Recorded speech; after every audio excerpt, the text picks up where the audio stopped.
আসসালামু আলাইকুম। আমরা কি জানি কোন নবী কোন নামাজ পড়েছিল? সর্বপ্রথম কোন নবী পড়েছিল? সর্বপ্রথম নামাজ পড়েছিল ফজরের নামাজ হযরত আদম আলাইহিসসালাম, এবং জোহরের নামাজ হযরত ইব্রাহিম আলাইহিসসালাম, এবং আসরের নামাজ পড়েছিল হযরত ইউনুস আলাইহিসসালাম। মাগরিবের নামাজ পড়েছিল হযরত দাউদ আলাইহিসসালাম।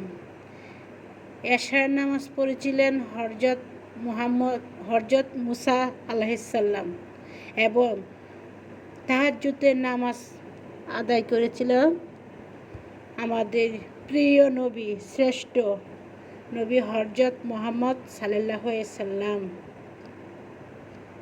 আসসালামু আলাইকুম।